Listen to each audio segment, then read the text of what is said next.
The thing about diplomatic vessels is that they're designed by committee, which means they're designed by idiots. The Convergence Protocol exemplified this principle perfectly, a kilometer-long monument to bureaucratic compromise, featuring corridors wide enough for the hegemony's battle chassis warriors, ceiling heights accommodating the consortium's crystalline spires, and atmospheric processes that somehow managed to make the air taste like disappointment to all three species simultaneously. Ambassador Gentai of the Void Syndicate had been complaining about the ventilation for the better part of an hour when Commander Vexthal made his entrance. 2.5 meters of chitinous authority wrapped in ceremonial combat plating, he moved through the diplomatic chamber with the subtle grace of a falling building. The commander's neural processors, enhanced with the latest hegemony wetware, calculated trajectories, threat assessments, and political ramifications at roughly 3,000 operations per second. They did not, apparently, calculate the presence of one small human standing directly in his path. The Syndicate's position remains unchanged, Gentai was saying, her shadow form flickering with agitation. The mining rights to Kepler 442b belong to whoever can. Vexthal's armored shoulder caught the human diplomat squarely in the chest. Physics took over from there, launching her backward toward the polished deck plating with the inevitability of gravity itself. What happened next would be debated in academic circles for decades. The human's body twisted midair, one small fist describing a perfect arc that intersected with Vexthal's mandible at precisely the moment his enhanced reflexes began processing the collision. The sound, a wet crack followed by the musical chime of breaking chitin, echoed through the chamber like a dinner bell in a mausoleum. Commander Vexthal, veteran of 47 border conflicts and holder of the Golden Claw for tactical excellence, dropped like a sack of defective machinery. The silence that followed lasted exactly 2.3 seconds, which was enough time for every diplomatic protocol in 3 different star systems to simultaneously burst into flames. "Well," said Dr. Kethvar of the Crystalline Consortium, his mineral voice carrying undertones of fascination, "that was unexpected." Gentai's shadow form solidified as she stared at the unconscious commander. Did that just happen? The human diplomat, Elena Vasquez, according to her credentials, though she'd introduced herself simply as the Earth representative, picked herself up and dusted off a sensible gray suit. "I'm sorry, is he all right? He startled me." "Startled you?" Gentai's voice climbed several octaves. "You just assaulted a hegemony battle commander." "I didn't assault anyone," Elena replied, checking her sleeve for tears. "He walked into me. I just reacted." Dr. Kethvar extended a crystalline appendage toward the fallen commander, sensors flickering. "Fascinating. The neural activity suggests complete unconsciousness. The mandibular structure appears to be compromised." Compromised. Gentai flickered between forms, agitation making her corporeal boundaries unstable. "His jaw is hanging off his face." "That's an exaggeration," Elena said. "It's just dislocated. Maybe fractured. Possibly in several places." The chamber's emergency systems finally activated, bathing everything in the soothing blue glow that indicated diplomatic incident in progress. Medical drones descended from hidden alcoves, their sensors sweeping the unconscious commander while maintenance bots began documenting the scene for insurance purposes. Gentai to security, the Syndicate ambassador spoke into her comm unit. "We have a Code 17 in the primary negotiation chamber." "A Code 17?" Elena asked. "Unprovoked assault on a ranking military officer." "It wasn't unprovoked. He knocked me down. He walked into you." "Same thing from my perspective." Dr. Kethvar's crystalline form shifted to a diagnostic configuration. "Perhaps we should focus on the medical situation. Commander Vexthal appears to be experiencing significant trauma to both his facial structure and his pride." The medical drones had surrounded Vexthal now, their gentle hums mixing with the concerned chirping of the chamber's artificial intelligence. One of them deployed a specialized scanner, its readout painting holographic injury assessments in the air above the commander's motionless form. "Bilateral mandibular fracture, announced the lead medical drone in its aggressively cheerful voice. Severe concussion. Damaged neural interface in the left temporal lobe. Estimated recovery time, 6 to 8 standard weeks. 8 weeks. Gentai's form flickered wildly. The trade summit is in 3 days.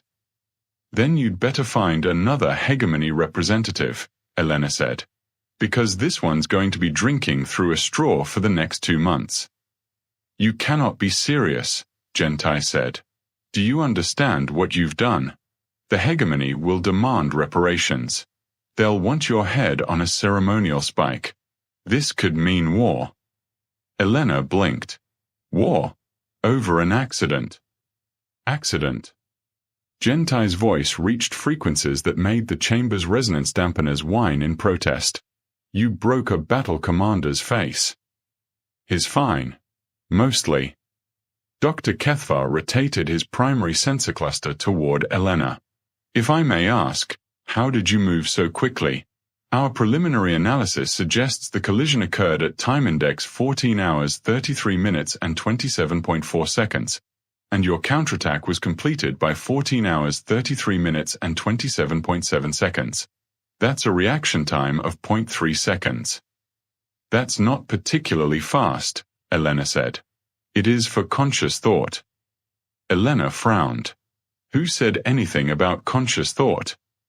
The crystalline scientist's form brightened with interest. You mean the response was involuntary? Of course it was involuntary. Someone shoved me, I hit back. Basic reflexes.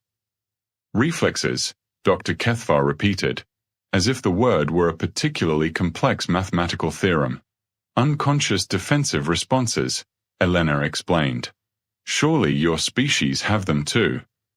Gentai and Dr. Kethvar exchanged what might have been glances, if either of them had possessed traditional visual organs. No, said Dr. Kethvar slowly. We do not. The medical drones finished their preliminary assessment and began the delicate process of moving Commander Vexthal to the ship's medical bay. His jaw, Elena noticed, really was hanging at an unusual angle. She felt a small pang of guilt, though she wasn't entirely sure why. Look, she said, I'm sorry he got hurt. I truly am. But he knocked me down, and I reacted. That's how humans work. That's how humans work, Gentai repeated flatly. Generally speaking, yes.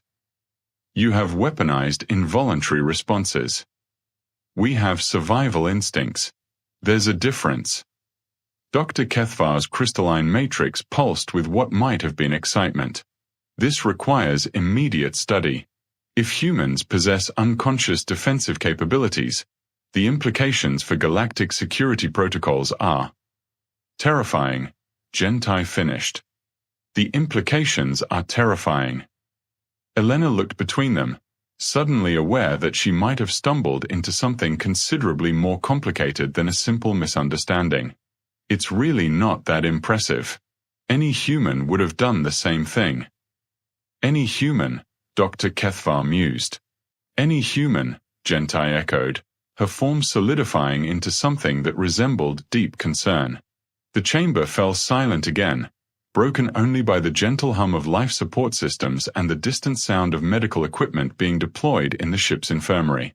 Elena had the distinct impression that she'd just said something incredibly stupid, though she couldn't quite figure out what. Perhaps, Dr. Kethvar said eventually, we should postpone the trade negotiations. Postpone them? Elena asked. For how long? Gentai's form flickered one final time before settling into a configuration that suggested resignation. Until we figure out what the hell we're dealing with. Outside the chamber's viewports, 3 separate fleets maintained their careful formation, their crews blissfully unaware that the fate of interstellar commerce might now depend on understanding why humans punch things that scare them. Elena sighed and straightened her jacket. It was going to be a very long diplomatic mission. 48 hours later, Elena found herself the subject of more scientific scrutiny than a newly discovered particle. The Convergence Protocol Science Wing had been hastily converted into what Dr. Kethvar euphemistically called a research facility, though it looked more like an interrogation chamber designed by someone with a profound misunderstanding of human anatomy. "Please place your hand on the neural interface," Dr. Kethvar requested, his crystalline form refracting the harsh laboratory lighting into prismatic patterns across the walls. Elena eyed the device skeptically. It resembled a metallic sea urchin having an anxiety attack. "What exactly does this thing do?" "It measures cognitive processing speed during stimulus response scenarios. We need to understand the biological mechanisms behind your defensive capabilities." "You make it sound like I breathe fire." "From our perspective, you might as well." The past 2 days had been a masterclass in interspecies confusion. Every test, every measurement, every attempt to quantify human reflexes had yielded results that violated everything the 3 species thought they knew about conscious decision-making. Elena had broken 3 more testing devices, dented a reinforced wall, and somehow managed to catch a falling wrench before anyone else in the room realized it had been dropped. "The preliminary data suggests your neural pathways bypass conscious thought entirely," Dr. Kethvar continued, adjusting the interface with crystalline appendages that moved like liquid geometry. "This contradicts our fundamental understanding of intelligent behavior." "Maybe your fundamental understanding needs work." From the observation deck, Gentai's voice crackled through the intercom. "The hegemony's chief strategist arrived this morning. She's demanding a full analysis of human combat capabilities." "Combat capabilities?" Elena pulled her hand back from the interface. "I broke someone's jaw by accident. I'm not a walking weapon." "Aren't you?" The new voice belonged to someone Elena hadn't met, deep, resonant, with the kind of authority that made furniture nervous. She turned to see a figure materializing in the laboratory's secondary entrance. Strategic Coordinator Velnora of the Hegemony moved like controlled violence wrapped in diplomatic courtesy. Where Commander Vexthal had been bulky and obvious, Velnora possessed the refined menace of a blade disguised as a dinner fork. Her chitinous plates bore the scars of genuine warfare, and her neural interfaces glowed with active processing power that made the room's electronics hum in sympathy. "Coordinator," Dr. Kethvar acknowledged. "I wasn't expecting your personal involvement." "One of my officers is currently having his mandible reconstructed with titanium supports," Velnora replied. "I consider that personal involvement enough." Elena crossed her arms. "How is Commander Vexthal? I've been asking for updates." "Conscious. Embarrassed. Requesting reassignment to the furthest possible posting from Earth space." Velnora's compound eyes fixed on Elena with uncomfortable intensity. "He's also deeply curious about human military training protocols." "Military training? I work in agricultural trade negotiations." "Then how do you fight?" "I don't fight. I react." Velnora's head tilted in a motion that somehow conveyed both confusion and threat assessment. "Explain the distinction." Elena glanced at Dr. Kethvar, who had positioned himself between her and the Hegemony Coordinator like a crystalline barrier.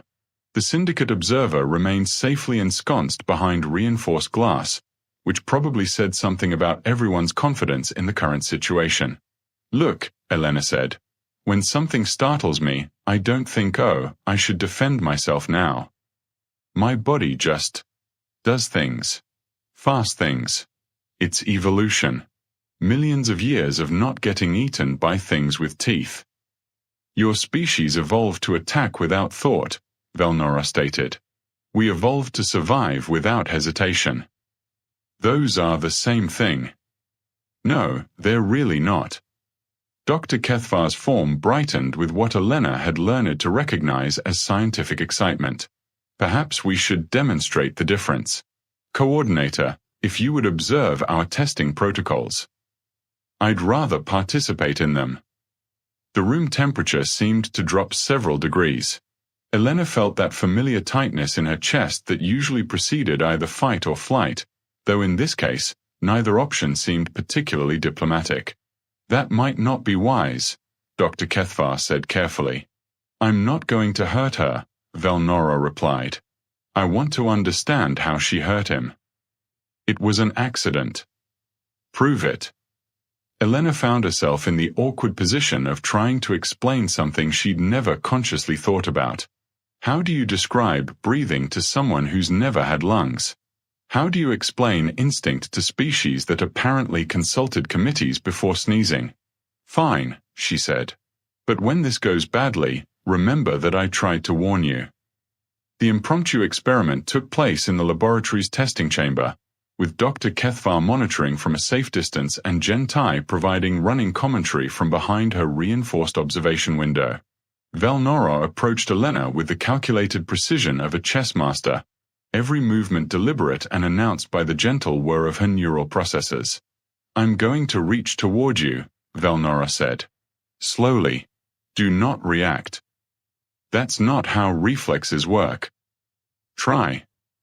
Velnora extended one clawed appendage toward Elena's shoulder. Elena watched it approach, consciously trying to remain still, right up until some ancient circuit in her brainstem decided that claws near her throat constituted an unacceptable risk. Her hand moved before she could stop it, deflecting Velnora's arm with enough force to send the coordinator staggering backward. The motion had taken perhaps half a second. Elena's conscious mind was still processing the decision to stay still. Fascinating, Dr. Kethvar breathed. Velnora straightened, her compound eyes reflecting something that might have been respect. Again. Maybe we should. Again. The second attempt yielded identical results, as did the third. By the fourth test, Elena was sweating from the effort of trying to override her own nervous system, while Velnora bore the expression of someone encountering a particularly elegant mathematical proof. Your conscious mind has no authority over these responses, Velnora observed. That's what I've been trying to tell you. How do you control it? You don't. That's the point. From the observation deck, Gentai's voice carried a note of barely controlled panic. Are we documenting this? Someone needs to be documenting this. Dr. Kethvar's recording devices had been running continuously, capturing biorhythms and neural patterns that painted a picture of human physiology unlike anything in the galactic medical databases. Elena's brain activity showed decision-making processes that occurred entirely below the threshold of consciousness, pathways that operated on timescales measured in fractions of seconds rather than the deliberative minutes preferred by the other species. This changes everything, Velnora said quietly. Changes what? Military doctrine. Diplomatic protocols. First contact procedures. The coordinator's gaze fixed on Elena with new intensity. If all humans possess these capabilities. Elena felt a chill that had nothing to do with the laboratory's climate control. They do. We all do. Unconscious violence. Instantaneous threat response. No conscious control. It's not violence, it's a weapon that doesn't know it's a weapon, Gentai interrupted through the intercom. Carried by a species that doesn't know they're carrying it. Dr. Kethvar's crystalline form pulsed with rapid calculations. The implications for interspecies contact protocols are staggering. If humans can respond to perceived threats in microseconds, then every human is potentially dangerous, Velnora finished. Not through malice, but through biology. Elena looked between them, finally understanding the scope of what she'd accidentally revealed. It wasn't just about a broken jaw anymore. It was about the fundamental assumptions underlying galactic civilization, assumptions that apparently didn't account for species that could throw punches faster than they could form thoughts. So what happens now? She asked. Velnora and Dr. Kethvar exchanged glances, a moment of silent communication between species that had spent centuries learning to telegraph their intentions well in advance. Now, Velnora said, we figure out what to do with a species that weaponized evolution. The emergency session convened in the Convergence Protocol's primary council chamber at 0600 ship time, which was either very early or very late depending on which species' circadian preferences you consulted. Elena had been summoned as what the official documentation termed essential witness testimony, though she suspected the real reason was that nobody wanted to make decisions about humanity without a human present to accidentally demonstrate why those decisions might be catastrophically wrong. The chamber itself had been reconfigured overnight, with additional security barriers, recording equipment, and what appeared to be a small medical station positioned strategically near Elena's designated seat. Paranoia, she reflected, was apparently a universal constant.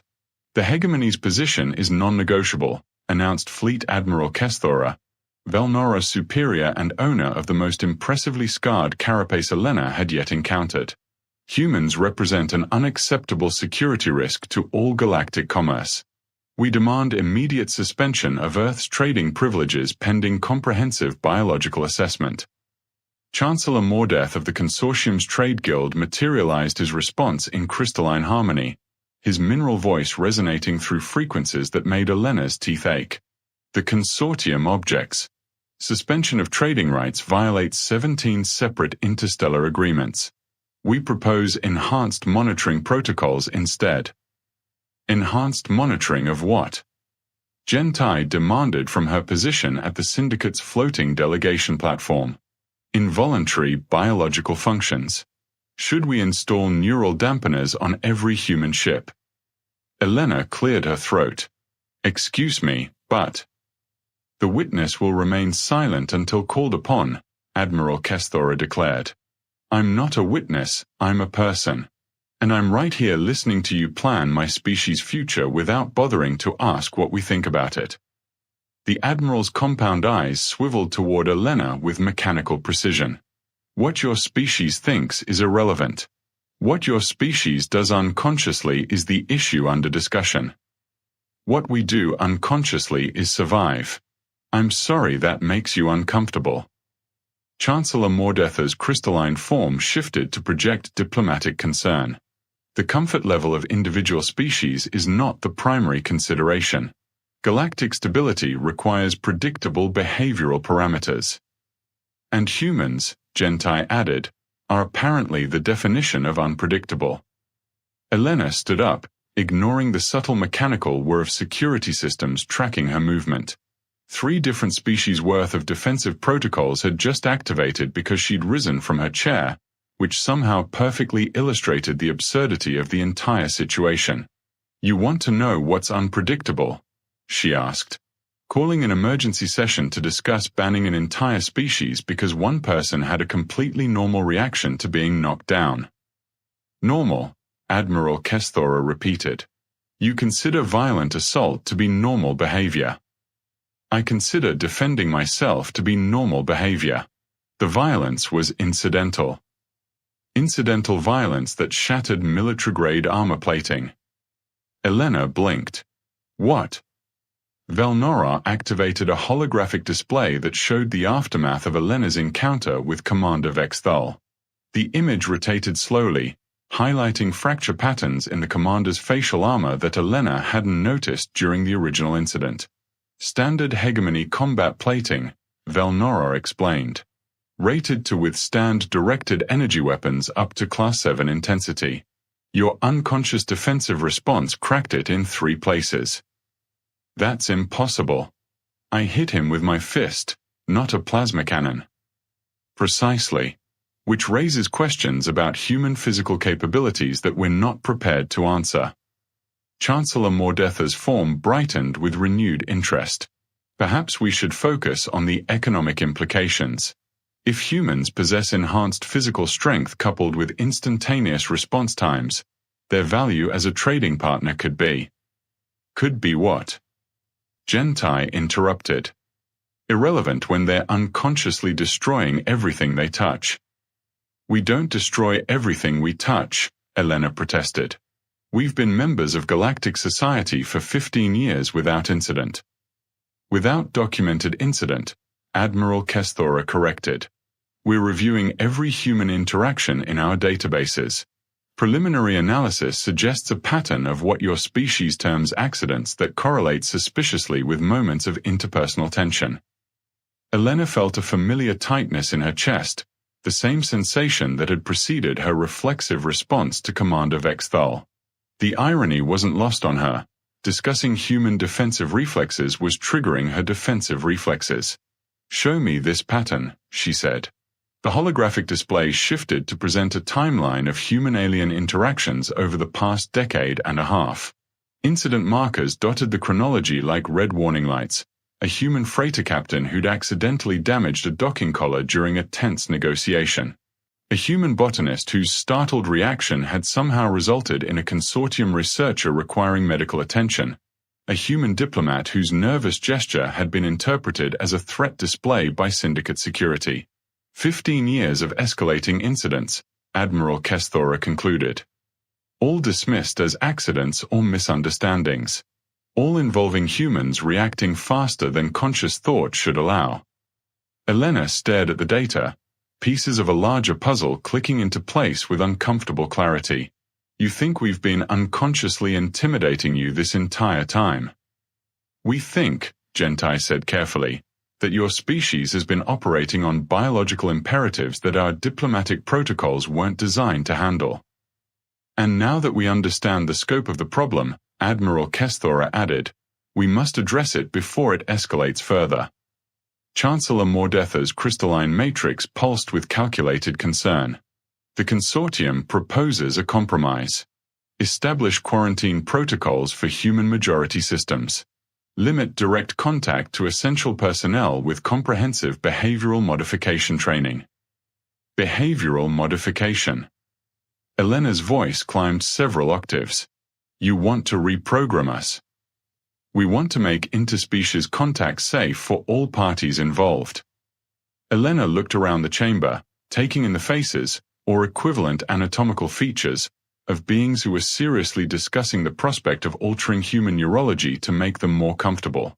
The security barriers, the medical station, the way every alien in the room positioned themselves just slightly out of her reach, it all made horrible sense now.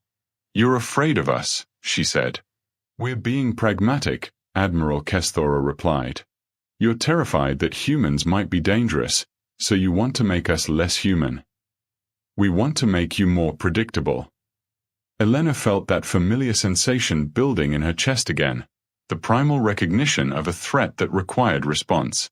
But this time, she recognized it for what it was, not just her nervous system preparing for fight or flight, but 15 million years of evolution suddenly faced with the prospect of extinction through bureaucratic committee. "No," she said.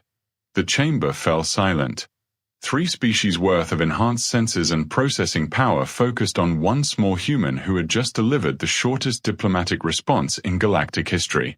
"No." Chancellor Mordeth inquired. "No modifications. No quarantines. No behavioral reprogramming." Elena's voice carried the same quiet authority that had made Admiral Kesthora's carapace plates shift defensively. "You want to understand humans? Then understand this. We survived everything our planet could throw at us because we evolved to react first and think later. That's not a bug in our programming, it's the feature that kept us alive long enough to build starships." "And what happens," Gentai asked quietly, "when that feature conflicts with galactic civilization?" Elena smiled, and somehow that expression made every alien in the room take a step backward. "Then maybe galactic civilization needs to evolve too." 6 months after what historians would eventually term the reflex crisis, Elena found herself back aboard a diplomatic vessel, though this one bore little resemblance to the cramped, committee-designed nightmare of the Convergence Protocol. The adaptive harmony featured wider corridors, softer lighting, and what the design specifications euphemistically called species-appropriate personal space requirements. Translation: enough room for humans to move naturally without accidentally starting wars. The quarterly incident reports show a 73% reduction in cross-species misunderstandings, announced Director Keth Vull, the consortium's newly appointed human liaison coordinator. His crystalline form had been modified with smoother edges and dampened resonance frequencies, changes that would have been unthinkable before the crisis, but which apparently made him more comfortable working alongside beings who might sneeze unexpectedly. Elena reviewed the holographic display floating between them, data streams showing the gradual transformation of galactic society over the past half-year. new architectural standards for mixed-species facilities, revised diplomatic protocols that accounted for unconscious behavioral responses, training programs that taught alien personnel to recognize and accommodate human reaction patterns. Impressive, she said. Though I notice the hegemony's numbers are still higher than the others. Military cultures adapt slowly, Kethval acknowledged, though Admiral Kesthora's recent policy changes suggest progress. Elena smiled at that. The Admiral's policy changes had begun 3 months ago when a human security specialist, startled by an unexpected door chime, had inadvertently demonstrated the effectiveness of human defensive reflexes against hegemony restraint protocols. Rather than escalate the incident, Kesthora had commissioned a comprehensive study of human integration techniques. The resulting report had apparently made for fascinating reading in military circles. Speaking of the Admiral, Elena said, she wanted to discuss the new training facility specifications. Yes, Project Instinct. The hegemonies attempt to develop their own unconscious response capabilities. Kethval's form brightened with what Elena had learned to recognize as crystalline amusement. Early reports suggest limited success. Elena had seen those reports. Watching hegemony warriors attempt to bypass their own neural processes and act on impulse had produced results that were simultaneously hilarious and slightly terrifying. Turns out that when you spend millennia evolving deliberative consciousness, teaching yourself to throw punches without thinking is remarkably difficult. The door chimed, softly, in accordance with new mixed-species protocols, and Commander Vexthal entered the briefing room. His titanium jaw reconstruction gleamed under the ambient lighting, and his gait carried the subtle hesitation of someone who had learned to announce his presence well in advance of making physical contact with anything. Ambassador Vasquez, he said, using Elena's new title with careful pronunciation. Director Kethval. Commander, Elena replied. How's the jaw? Functional. The titanium actually provides enhanced durability compared to the original chitin. He paused, compound eyes focusing on Elena with what might have been curiosity. I wanted to thank you. Thank me. For breaking your face. For teaching us something we didn't know we needed to learn. Elena gestured for him to sit, noting how he chose a chair positioned at a diplomatically appropriate distance. Close enough for conversation, far enough to avoid triggering anyone's defensive reflexes. The new furniture had been designed with similar considerations, featuring rounded edges and impact-absorbing materials that could withstand the occasional unconscious collision. The hegemony's integration protocols are working well, she asked. Better than expected. Our border skirmishes with the Kethmari Collective have decreased by 90% since we started deploying human advisors. Elena raised an eyebrow. Human advisors. Turns out that having personnel who can respond to threats faster than enemy targeting computers can acquire locks provides significant tactical advantages, Vexthal explained. The Collective's battle doctrine assumes deliberative engagement patterns. They're unprepared for opponents who react instinctively.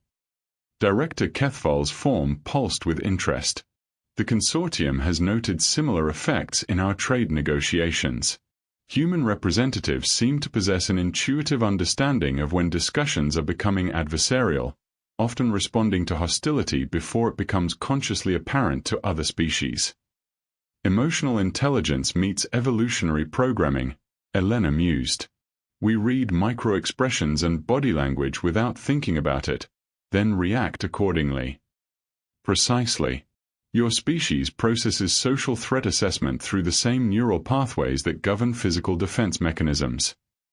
Elena considered this, watching Commander Vexthal as he unconsciously adjusted his posture to mirror her own, a behavior modification technique that the hegemony had apparently adopted wholesale after discovering that humans were more comfortable around aliens who telegraphed their intentions through familiar body language. So we've gone from being considered a threat to being considered an asset, she said. More than an asset, Vexthal replied. A catalyst. The integration of human behavioral patterns has forced us to reconsider fundamental assumptions about consciousness, decision-making, and social interaction. The Syndicate's shadow brokers are particularly fascinated, Kethval added. They've begun incorporating human consultants into their information-gathering operations. Apparently, your species' ability to detect deception through unconscious behavioral cues rivals their most sophisticated analysis algorithms. Elena laughed, a sound that no longer made the room's occupants tense reflexively. So let me get this straight. You were terrified that humans were unconsciously dangerous, and now you're hiring us because we're unconsciously useful. The galaxy has learned to work with human nature rather than against it, Vexthal said. Though I suspect we're still discovering implications we haven't considered. Such as, the philosophical ramifications alone are staggering. If consciousness can be bypassed for both physical and social responses, what does that mean for concepts of individual agency, free will, moral responsibility? Elena grinned. Welcome to being human, Commander. We've been grappling with those questions for millennia. The briefing concluded with standard diplomatic pleasantries, but Elena lingered as the others departed. Through the Adaptive Harmony's viewports, she could see the steady stream of mixed-species vessels moving through the commercial shipping lanes, hegemony warships escorting consortium trade fleets, syndicate intelligence vessels operating openly alongside human exploration craft, all of them following revised protocols designed around the reality of unconscious human responses. 6 months ago, she'd been a minor agricultural trade negotiator whose biggest concern was grain tariffs. Now she held the title of Senior Ambassador for Involuntary Diplomatic Actions, a position that apparently hadn't existed until someone needed to formalize humanity's role as the species that had accidentally revolutionized galactic society by punching people faster than they could think. Her personal communicator chimed with an incoming message from Earth's diplomatic corps. Another incident report, probably. Some human somewhere had undoubtedly startled an alien and triggered another round of integration discussions. The pattern had become routine. Unconscious human behavior would create a diplomatic situation, which would lead to analysis and adaptation, which would result in improved interspecies understanding. Elena deleted the message without reading it. After 6 months of turning accidents into breakthroughs, she'd learned that sometimes the best diplomatic response was simply to let humanity be human. Outside the viewport, a human cargo vessel was docking with a hegemony trading station. The docking procedure proceeded smoothly, following protocols that accounted for the possibility that someone might sneeze, jump, or accidentally break something important during the process. It was a small thing, really. Just two species learning to work together despite fundamental differences in how their nervous systems operated. But small things, Elena reflected, had a way of changing everything. Especially when they happened faster than anyone could think to stop them.